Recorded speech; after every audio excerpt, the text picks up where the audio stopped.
Hello students, welcome back to my lecture. अब तक के लेक्चर में हम लोगों ने स्टडी किया है डिटेल में डिस्टेंस, डिस्प्लेसमेंट, वेलोसिटी, जिसमें average velocity and instantaneous velocity के बारे में। अब हम लोग स्टडी कर रहे हैं एक्सेलरेशन के बारे में। और जैसे वेलोसिटी हमारे पास दो टाइप्स की थी, average velocity and instantaneous velocity, वैसे ही हमारे पास एक्सेलरेशन भी दो तरह का होता है, average acceleration and instantaneous acceleration. But first of all acceleration क्या होता है? इन लेमन टर्म्स और in simple terms, acceleration is rate of change of velocity. Rate of change of velocity को हम लोग क्या बोलते हैं? एक्सेलरेशन बोलते हैं। Now what is average acceleration? तो ratio of the total change in the velocity to the total time taken. Total change in velocity upon total time taken, इसी को हम लोग क्या बोलते हैं? इसको हम लोग बोलते हैं average acceleration. That is average acceleration is delta v by delta t। That is v final minus v initial, that is final velocity minus initial velocity divided by t final minus t initial, that is final moment minus initial moment of time। ठीक है। अब अगर हम बात करें instantaneous acceleration की, तो instantaneous acceleration क्या होता है? जैसे कि इंस्टेंटेनियस वेलोसिटी और एवरेज वेलोसिटी का भी जो रिलेशन था वो कुछ यूं ही था कि इंस्टेंटेनियस वेलोसिटी जो होती है वो एवरेज वेलोसिटी होती है, लेकिन टाइम इंटरवल उसका बहुत छोटा होता है। The average velocity in very small time interval when delta t tends to 0 can be termed as average velocity in that small time interval at that particular position, and then it is known as instantaneous velocity. तो instantaneous acceleration क्या होगा? So it is defined as the limit of the average acceleration as time interval approaches 0। तो जब time interval हमारा 0 को approach करता है तो उसी को हम लोग क्या बोलते हैं? Instantaneous acceleration. So a instantaneous is equal to limit delta v by delta t tends to 0, जिसको हम लोग क्या बोल सकते हैं? dv बाय dt भी बोल सकते हैं। मतलब कि इंस्टेंटेनियस एक्सेलरेशन भी एवरेज एक्सेलरेशन ही है, लेकिन पूरी इनिशियल पॉइंट से फाइनल पॉइंट तक का एवरेज एक्सेलरेशन नहीं है। ये एवरेज एक्सेलरेशन बहुत स्मॉल टाइम इंटरवल में, वहां पे इनिशियल पॉइंट और फाइनल पॉइंट एक दूसरे के इतने करीब है, इतने ज्यादा करीब है कि आप लोग उस पॉइंट की एक्सेलरेशन को इंस्टेंटेनियस एक्सेलरेशन बोल सकते हो। मतलब कि जैसे कि पिछले क्लास में हम लोगों ने सीखा था कि हम लोगों ने टाइम इंटरवल को जब बहुत छोटा किया था, तो टाइम इंटरवल को छोटा करने पे क्या हुआ था कि जो हमारा एवरेज वेलोसिटी थी हमारी, वो किस में कन्वर्ट हो गई थी? इंस्टेंटेनियस वेलोसिटी में। यहां पर भी वही होगा कि टाइम इंटरवल को जब आप बहुत छोटा कर दीजिएगा तो एवरेज एक्सेलरेशन किस में कन्वर्ट हो जाएगा? इंस्टेंटेनियस एक्सेलरेशन में। और एक बात समझिए आप लोग, मान लीजिए किसी हाईवे पे आप गाड़ी चला रहे हो, आपकी गाड़ी चल रही 80 किलोमीटर पर आवर पे, फिर सामने कोई ऑब्स्टिकल जैसा आपको दिखा, आपने अपनी गाड़ी को स्लो डाउन किया, गाड़ी आ गई आपकी 50 किलोमीटर पर आवर पे। फिर जैसे ऑब्स्टिकल या भीड़ भड़ाका तो थोड़ा सा ट्रक्स वगैरह आ रहे थे, जैसे वो खत्म हुए तो उसके बाद फिर वापस आपने स्पीड को बढ़ा करके 80 किलोमीटर पर आवर कर लिया। अब जब पहले आपकी स्पीड 80 किलोमीटर पर आवर थी और जब अब आपकी स्पीड 80 किलोमीटर पर आवर है, ठीक है ना? अगर इसको हम इनिशियल और फाइनल पोजीशन ले लें, इनिशियल और फाइनल वेलोसिटी ले लें, तो आपकी एक्सेलरेशन तो 0 हो गई, ठीक है ना? बीच में तो कोई एक्सेलरेशन हुआ ही नहीं। इसका मतलब अगर एवरेज ही देखो आप तो, क्योंकि एवरेज एक्सेलरेशन क्या होता है? Final velocity minus initial velocity upon final time minus initial time. तो पहले आपकी गाड़ी की वेलोसिटी 80 किलोमीटर पर आवर थी, बाद में भी आपकी गाड़ी की वेलोसिटी 80 किलोमीटर पर आवर है, तो आपका एवरेज एक्सेलरेशन इन दोनों इंस्टेंसेस के बीच में कितना हो गया? 0 हो गया। पर क्या इसका मतलब ये है कि इन दोनों इंस्टेंसेस के बीच में इंस्टेंटेनियस एक्सेलरेशन भी 0 था? नहीं, आपने गाड़ी को बीच में स्लो डाउन किया था, रिटार्ड किया था आपने गाड़ी को, फिर आपने गाड़ी को एक्सेलरेट किया था, ठीक है ना? तो किसी टाइम इंटरवल में, किसी लार्ज टाइम इंटरवल में एवरेज एक्सेलरेशन का 0 होना इस बात को कतई इंडिकेट नहीं करता है कि उस टाइम इंटरवल में इंस्टेंटेनियस एक्सेलरेशंस भी 0 रहे होंगे। उस टाइम इंटरवल में अलग अलग पोजीशंस पे अलग अलग एक्सेलरेशंस रहे होंगे, लेकिन हो सकता है कि ओवरऑल टाइम इंटरवल पे जो हमारा एवरेज एक्सेलरेशन है वो क्या हो जाए? 0 हो जाए। तो इस बात को आप लोग समझना कि इंस्टेंटेनियस एक्सेलरेशन भी एवरेज एक्सेलरेशन की ही तरह होता है। It is also delta v by delta t, but इसमें डेल्टा t की वैल्यू टेंड्स टू 0 होती है, एक लिमिट लगा रहता है डेल्टा t पे, डेल्टा t टेंड्स टू 0, और उसको हम लोग इन शॉर्ट क्या लिख सकते हैं? dv by dt। if nothing is mentioned about acceleration, acceleration will always be considered as the instantaneous acceleration, that is dv by dt। ठीक है ना? तो इस बात को आपको ध्यान रखना है। अब आप लोग एक बात समझ सकते हो कि मान लीजिए कि अगर मैं वेलोसिटी टाइम ग्राफ बनाता हूं यहां पर, if I am drawing the velocity time graph. तो अगर मैं यहां पर वेलोसिटी टाइम ग्राफ बनाऊं और ये हमारी वेलोसिटी है, तो वेलोसिटी हमारी टाइम के साथ वैरी करती जा रही है। अब ये मान लीजिए हमारी फाइनल वेलोसिटी है एट सम से टाइम टी फाइनल, ठीक है ना, और ये हमारी इनिशियल वेलोसिटी है, ठीक है ना, at some time T initial. तो ये टी इनिशियल पे हमारी इनिशियल वेलोसिटी है और इसको हम बोल रहे हैं कि हमारे टी फाइनल पे ये फाइनल वेलोसिटी है। अब कोई अगर आपसे एवरेज एक्सेलरेशन पूछ ले तो एवरेज एक्सेलरेशन कैसे बताओगे आप लोग, ठीक है ना, इस पॉइंट और इस पॉइंट के बीच में, मतलब कि ये हमारी टी इनिशियल है और ये हमारी टी फाइनल है।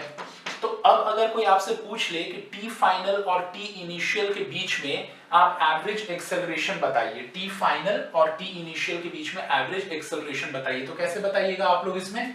सो what you are going to do over here, you are going to write a average is equal to v final minus v initial upon t final minus t initial। ये पता है आपको, that you can write as delta v by delta t। ये तो clear है आप लोगों को। अब मैं क्या करता हूं कि एक लाइन बनाता हूं, स्ट्रेट लाइन जो इन दोनों पॉइंट्स को ऐसे कनेक्ट कर रही है, ठीक है ना। ये जो पॉइंट्स है दोनों t फाइनल v फाइनल और t इनिशियल v इनिशियल, ये इसी स्ट्रेट लाइन पे लाई कर रहे हैं, ठीक है ना। और अगर इस स्ट्रेट लाइन का मुझे स्लोप चाहिए तो इस स्ट्रेट लाइन के दो पॉइंट्स चाहिए होंगे, उससे इसका स्लोप निकल जाएगा दो पॉइंट्स, यानी कि दो y एक्सिस के पॉइंट्स चाहिए होंगे और दो x एक्सिस के, और इसका स्लोप क्या होता है y2 minus y1 upon x2 minus x1। तो हमारे पास दो पॉइंट्स है यहाँ पे, ठीक है ना। अगर इस लाइन का मैं स्लोप लिखूं तो स्लोप ऑफ दिस लाइन, ये जो लाइन अभी मैंने यहाँ पे ड्रॉ की है, तो इसका स्लोप क्या होगा y2 minus y1 upon x2 minus x1। तो y2 यहाँ पे v फाइनल है और y1 है हमारी v इनिशियल, मतलब कि क्योंकि y एक्सिस पे हमारी वेलोसिटी है तो y2 है v फाइनल एंड y1 है हमारी v इनिशियल, अपॉन नीचे अगर मैं लिखूं तो t final minus t initial, क्योंकि x2 हमारी t फाइनल है और x1 हमारी t इनिशियल है, क्योंकि x एक्सिस पे हमारे पास क्या है, टाइम है। तो स्लोप ऑफ दिस लाइन भी आपको क्या दिख रहा है, वही जो कि एवरेज एक्सेलरेशन दिख रहा है आपको। Therefore average acceleration in between two instances, okay, on the velocity time graph,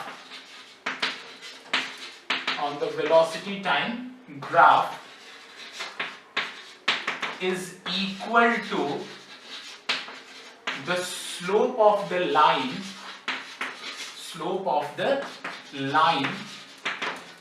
joining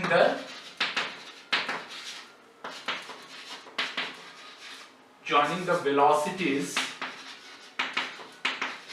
at these two instances,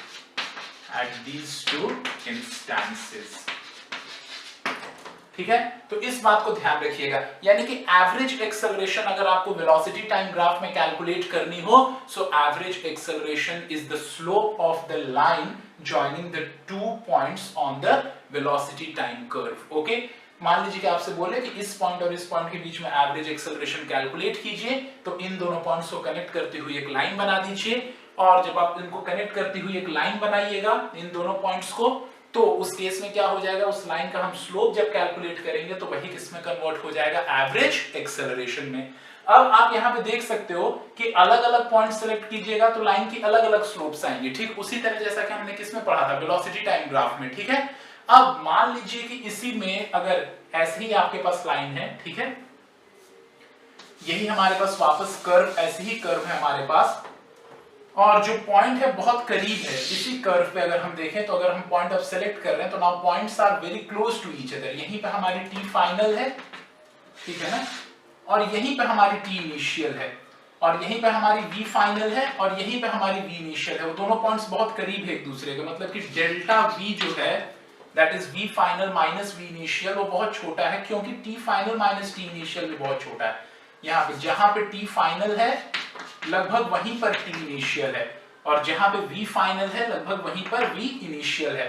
तो जो लाइन दोनों को कनेक्ट करेगी वो लाइन इतनी करीब हो, मतलब कि वो लाइन इतनी छोटी होगी वो लाइन आपको दिखेगी ही नहीं, ठीक है ना, जो दोनों पॉइंट्स को कनेक्ट करेगी, क्योंकि दोनों पॉइंट्स एक दूसरे के बहुत करीब हैं। पर स्ट्रेट लाइन के साथ एक प्रॉपर्टी होती है कि उसको हम एक्सटेंड कर सकते हैं। तो अगर हम उसको एक्सटेंड करें तो यहाँ पे क्या बन जाएगा, एक टैंजेंट बन जाएगा। ये क्लियर है। यहाँ पे एक छोटी सी लाइन थी जो हमें दिख नहीं रही थी, उसको एक्सटेंड किया दोनों साइड पे एक्सटेंड किया तो हमारे पास क्या आ गया, टैंजेंट। ठीक है ना। इसी टैंजेंट पे वो दोनों लाइंस दोनों पॉइंट्स लाई कर रही हैं, पता है आप लोगों को। इसी टैंजेंट पे जो टैंजेंट खींचा है भाई, ये टैंजेंट क्या खींचा है, उन दोनों पॉइंट्स के बीच में बहुत छोटी सी लाइन थी जो हमें दिख नहीं रही थी, क्योंकि दोनों पॉइंट्स एक दूसरे के बहुत करीब थे। और वो दोनों पॉइंट्स क्योंकि एक दूसरे के बहुत करीब थे तो हमें दिख ही नहीं रहे थे, और क्योंकि हमें नहीं दिख रहे थे तो हमने क्या किया, उस लाइन को एक्सटेंड कर लिया, लाइन को बड़ा कर लिया।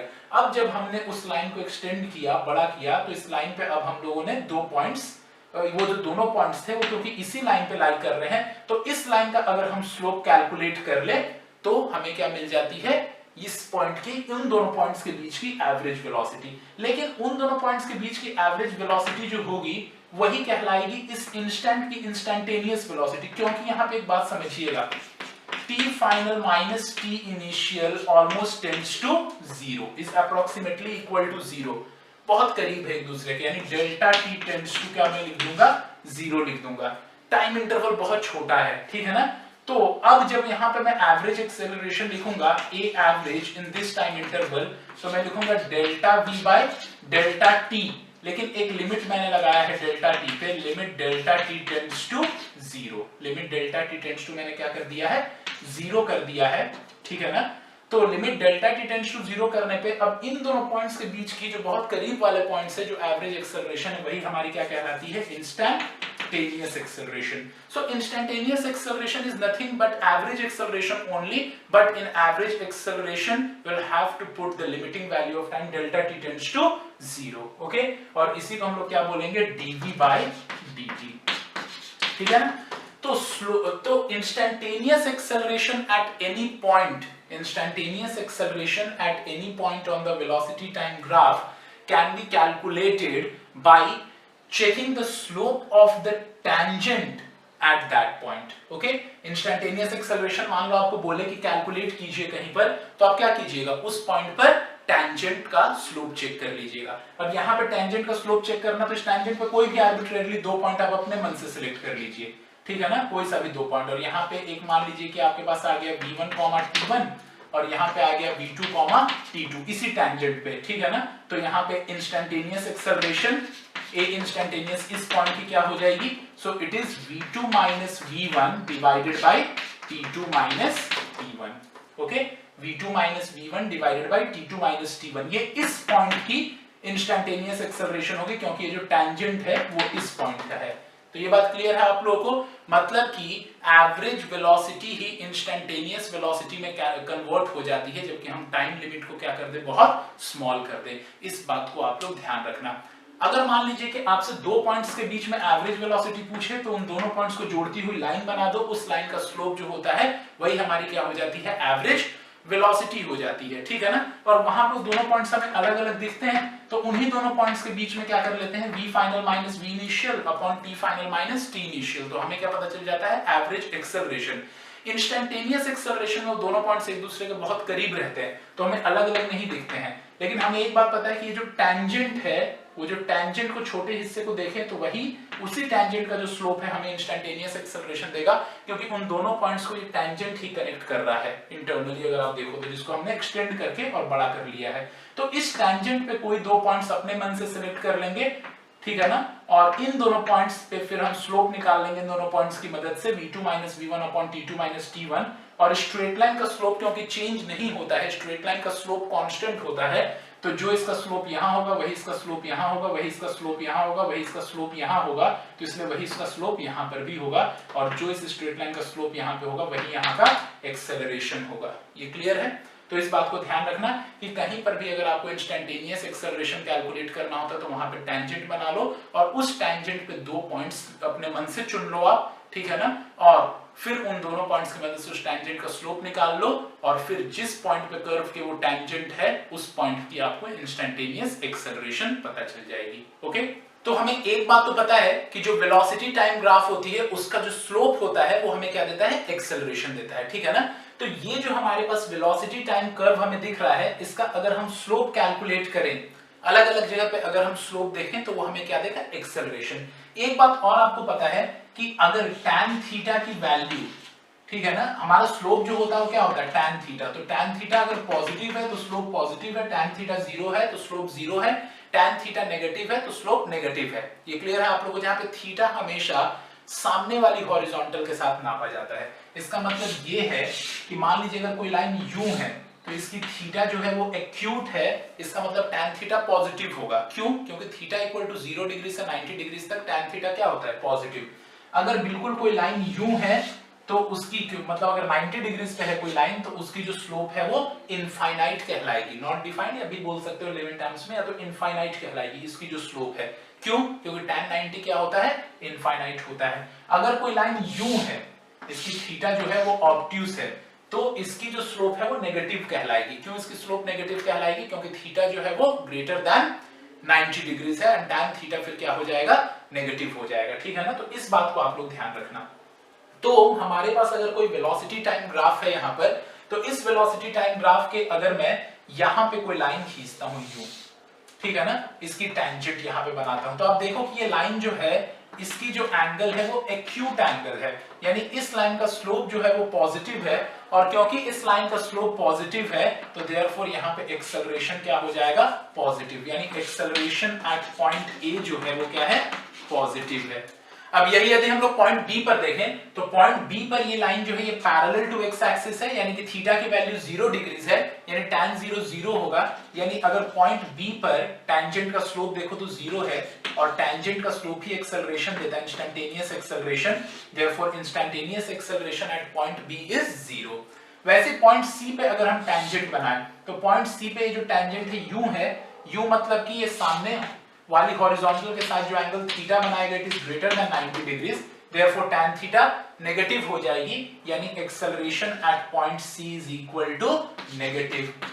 ठीक है ना, एक्सेलरेशन एट पॉइंट सी जो है वो नेगेटिव है। वैसे एक्सेलरेशन एट पॉइंट डी जो है वो क्या हो जाएगी, एक्सेलरेशन एट पॉइंट डी भी 0 हो जाएगी। ठीक है ना, क्योंकि ये line parallel to X axis है, पॉइंट डी का जो टेंजेंट है वीटी ग्राफ पे, and acceleration at point E वापस क्या हो जाएगी, पॉजिटिव हो जाएगी। क्यों acceleration at point E positive हो जाएगी? क्योंकि अगेन जो टेंजेंट बनाओगे पॉइंट ई पे उसका जो स्लोप है वो पॉजिटिव आएगा। तो इस बात को आप लोग ध्यान रखना, ठीक है। तो therefore slope of the acceleration time graph at any particular position gives us the acceleration at that particular position। ठीक है, ये बात क्लियर है आप लोग। एक बात मैंने आपको बताया था कि कभी भी अगर हम कोई भी फंक्शन वाला ग्राफ बनाएं, ठीक है ना, और उसके अंदर की एरिया कैलकुलेट करें तो उसका मैंने आपको फॉर्मूला लिखवाया था। जैसे कि फॉर एग्जांपल हमारे पास यहाँ पर कोई ग्राफ u है, ठीक है ना, और ऐसे कोई ग्राफ है और यहाँ पे y as a function of x दिया हुआ है। ये मैंने पहले आपको बताया था, यहाँ पे y as a function of x दिया हुआ है और यहाँ पे x दिया हुआ हम लोगों को। तो इसके अंदर की जो एरिया होती है, area is equal to integration of y as a function of x dot dx from x initial to x final. ये बात आप लोगों को पता है। तो ये इसके अंदर की एरिया होती है। ये मान लीजिए आपका x इनिशियल है और ये आपका x फाइनल है, and y is a function of x is yx। ठीक है, अब ऐसा ही मान लीजिए हमारे पास एक्सेलरेशन टाइम ग्राफ है। ठीक है, अब एक्सेलरेशन टाइम ग्राफ है हमारे पास, this is acceleration time graph and acceleration is given as a function of time. ठीक है ना, से at गिवन है वो, और ये एक्सेलरेशन टाइम ग्राफ है हमारे पास। ध्यान देना, इसके पहले वाला वीटी ग्राफ था, वेलोसिटी टाइम ग्राफ था, जिसका स्लोप हमें क्या देता था, एक्सेलरेशन। अब हमें एक्सेलरेशन टाइम ग्राफ गिवन है।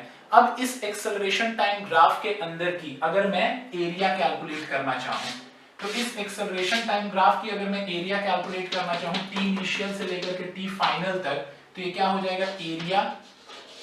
सो area is equal to integration of acceleration as a function of time dot dt, इससे आप ठीक कंपैरिजन कीजिएगा, from t initial to t final. So this is the area, acceleration as a function of time dot dt from t initial to t final. और अभी acceleration के बारे में आप लोगों ने एक इंपॉर्टेंट पॉइंट पढ़ा था कि a इज इक्वल टू क्या होता है, a is equal to dv by dt। होता है नहीं होता है, एक्सेलरेशन जो इंस्टेंटेनियस एक्सेलरेशन होता है, therefore dv is equal to क्या हो जाएगी, a dt। ये भी पता है आप लोगों को। अब dv क्योंकि a dt है हमारे पास, तो देयरफॉर dv का अगर मैं इंटीग्रेशन करूं और इधर भी a dt a as a function of time dot dt का इंटीग्रेशन करूं और dv का इंटीग्रेशन कर लूं v इनिशियल से लेकर के v फाइनल तक, तो ये हमारे पास क्या लिखा हुआ मिलेगा हमें, v initial minus v v final minus v initial is equal to integration of a as a function of time dot dt, कहां से कहां तक, from t initial to t final। ठीक है, अब यहां पे एरिया जो लिखा हुआ है वो भी यही लिखा हुआ है, integration of acceleration as a function of time dot dt from t initial to t final, मतलब कि एक्सेलरेशन टाइम ग्राफ के अंदर की जो एरिया होती है वो हमें क्या देती है, v final minus v initial, that is change in velocity। this is very important, the area under acceleration time graph in between two values of time, in between two values of time gives us the change in velocity in between those two values of time। ठीक है, तो इसको बहुत अच्छे से आप लोग ध्यान रखना कि slope of the velocity time graph तो हम लोगों को क्या देता है, एक्सेलरेशन, लेकिन area under acceleration time graph हमें क्या देती है, चेंज इन वेलोसिटी। ठीक है ना। अब बच्चों हम लोग एक रिलेशन एस्टेब्लिश कर रहे हैं average acceleration and instantaneous acceleration में। तो एवरेज एक्सेलरेशन क्या होता है, average acceleration is that constant value of acceleration which will cause same change in velocity in a given time as caused by the original instantaneous accelerations in the same given time। इस बात को आप लोग बहुत अच्छे से ध्यान रखना, ठीक है ना। इस डेफिनेशन को अगर एवरेज एक्सेलरेशन की डेफिनेशन पूछ ले तो average acceleration is that constant value of acceleration which will cause same change in velocity in a given time as caused by the instantaneous accelerations in the same given value of time। ठीक है ना। तो this is how we are now going to relate by the help of this particular definition and with the help of the thing that we studied just now। तो हमें एक बात और पता है कि जो एक्सेलरेशन टाइम ग्राफ के अंदर का एरिया होता है, चाहे वो कैसा भी एक्सेलरेशन हो, कांस्टेंट एक्सेलरेशन हो, वेरिएबल एक्सेलरेशन हो, कैसा भी एक्सेलरेशन हो, उसके अंदर की जो एरिया होगी वो हम लोगों को क्या देगी, चेंज इन वेलोसिटी। तो मान लीजिए कि ये हमारे पास एवरेज एक्सेलरेशन है। एवरेज एक्सेलरेशन हमेशा एक कांस्टेंट वैल्यू होती है, ठीक जैसे कि एवरेज वेलोसिटी एक कांस्टेंट वैल्यू होती है। तो ये हमारे पास एवरेज एक्सेलरेशन है। इसके अंदर की अगर हम एरिया निकालना चाहें तो ये एरिया क्या हो जाएगा, इंटीग्रेशन ऑफ एक्सेलरेशन, ठीक है, dot dt from t initial to t final. लेकिन क्योंकि एक्सेलरेशन कांस्टेंट है तो यहां से बाहर निकल आएगा, और यहां से अगर ये बाहर आ जाएगा एक्सेलरेशन तो आप लिख सकते हो a एंड t dt का इंटीग्रेशन क्या हो जाएगा, t हो जाएगा। फिर कहां से कहां तक, t इनिशियल से लेकर के t फाइनल तक। तो इसको आप लिख सकते हो a average into t final minus t initial, क्योंकि कांस्टेंट था तो यहां से बाहर आ गया। तो इसके अंदर की एरिया डायरेक्टली भी आप लिख सकते थे, क्योंकि एक रेक्टेंगल की एरिया क्या होगी, तो उसकी लेंथ इनटू उसकी हाइट या ब्रेड्थ जो आप बोलो, तो लेंथ इसकी t final minus t initial है और इसकी जो हाइट है वो किसके बराबर है, तो ये a एवरेज दिया हुआ है, इसकी जो हाइट है। तो area is equal to a average into t final minus t initial, आप डायरेक्टली भी बोल सकते थे। और यही जो उसके अंदर की एरिया है किसके बराबर होगी, चेंज इन वेलोसिटी के, ठीक है ना, which is equal to v final minus v initial. अब मान लीजिए कि ये तो एवरेज एक्सेलरेशन था, हो सकता है कि गाड़ी ने कभी एवरेज एक्सेलरेशन का उपयोग किया ही ना हो, बॉडी ने कभी एवरेज एक्सेलरेशन का उपयोग किया ही ना हो, हर वक्त उसकी एक्सेलरेशन कुछ अलग अलग रही हो, ठीक है ना। लेकिन हर वक्त अलग अलग एक्सेलरेशन बताने की जगह पे, क्योंकि इनफाइनाइट नंबर ऑफ अलग अलग एक्सेलरेशंस हो सकते हैं, उनको बताने की जगह पे एक सिंगल वैल्यू ऑफ एक्सेलरेशन बता देते हैं, और ये एक्सेलरेशन भी उतनी ही वेलोसिटी में बदलाव लाता है, उतनी वेलोसिटी में परिवर्तन लाता है जितने की ये सब मिलकर के ले आते हैं, ठीक है ना। तो अब इसके अंदर की अगर आप एरिया कैलकुलेट करते हो तो इसके अंदर की एरिया कैलकुलेट करने का हमारे पास कोई डायरेक्ट फार्मूला तो है नहीं, वही एरिया अंडर द कर्व का फार्मूला है जो पिछली क्लास में हम लोगों ने पढ़ा था। तो इसके अंदर की जो एरिया आएगी, integration of at dot dt, a as a function of time dot dt, यहां t मल्टीप्लिकेशन में सब्स्क्रिप्ट में है, ध्यान रखना जो नए 11th में आए हो। तो integration of a as a function of time dot D T from T initial to T final, और यही जो इसके अंदर की एरिया होगी हमें क्या प्रोवाइड करेगी, v final minus v initial, that is change in velocity. ठीक है ना। इस डेफिनेशन के अनुसार, ये जो इंग्लिश में डेफिनेशन लिखा हुआ है, इसके अनुसार क्या होना चाहिए कि अगर ये इनका एवरेज है, ठीक है ना, इन सभी का, ये जो इंस्टेंटेनियस एक्सेलरेशंस अलग अलग हैं, यहाँ कांस्टेंट एक्सेलरेशन है अलग अलग है, यहाँ अलग है, यहाँ अलग एक्सेलरेशन की वैल्यू, यहाँ अलग एक्सेलरेशन की वैल्यू, यहाँ अलग है, यहाँ अलग है, तो ये सारे इंस्टेंटेनियस एक्सेलरेशंस का अगर ये एवरेज एक्सेलरेशन है तो उसको, इसको भी उतनी ही चेंज इन वेलोसिटी कॉज करनी चाहिए जितनी की चेंज इन वेलोसिटी इन सब ने मिलकर के कॉज की है, यानी कि दोनों ही केसेस में v final minus v initial same होना चाहिए। यहाँ पे v final minus v initial कितना है, a average into t final minus t initial, और यहाँ पर v final minus v initial कितना है, it is integration of at dot dt from t initial to t final, क्योंकि दोनों को बराबर होना चाहिए, देयरफॉर आप क्या लिख सकते हो, a average into t final minus t initial, इसको क्या लिख सकते हो आप लोग, it must be equal to integration of a as a function of time dot dt from t initial to t final. ठीक है ना। अब इन दोनों को अगर आप इक्वेट कर लोगे इन दोनों को, तो यानी कि यहां से आपका a एवरेज क्या आ जाएगा, तो therefore a average is equal to, अगर मैं a एवरेज लिखूं तो it is integration of a as a function of time dot dt from t initial to t final divided by t final minus t initial. So this is the relation in between average acceleration and instantaneous acceleration. ठीक है ना। तो इसको बहुत अच्छे से आप लोग ध्यान रखना। ये क्लियर है आप लोगों को। अच्छा, अब एक इंपॉर्टेंट पॉइंट और है जिसके बारे में बच्चे कंफ्यूज रहते हैं जनरली, जो जनरली अभी नए नए 11th में आए रहते हैं, वो लोग नेगेटिव एक्सेलरेशन को रिटार्डेशन समझ लेते हैं। ठीक है ना। तो ऐसा नहीं होता है, नेगेटिव एक्सेलरेशन जो होती है वो रिटार्डेशन नहीं होती है। इस कंसेप्ट के ऊपर नेक्स्ट क्लास में पर्दा उठेगा आप लोगों के सामने से कि negative acceleration is not retardation, क्यों नहीं होती है ये मैं बताने वाला हूं नेक्स्ट क्लास में, और नेक्स्ट क्लास में एक्सेलरेशन पे बेस्ड क्वेश्चंस हम लोग करने वाले हैं। ठीक है। सो नेक्स्ट क्लास में हमारा एक्सेलरेशन कंप्लीट हो जाएगा। So will be done with the basics of mathematics, basics जो है हमारा बेसिक ऑफ दिस काइनेमेटिक्स, जिस बेसिक्स में आते हैं डिस्टेंस, डिस्प्लेसमेंट, वेलोसिटी, वेलोसिटी के types, average and instantaneous acceleration, average instantaneous, and you are realizing that this is not like your class 9th, कितनी ज्यादा डिटेल्स है इसके अंदर। Okay, so continue enjoying the lectures. Okay, so will be meeting next tomorrow.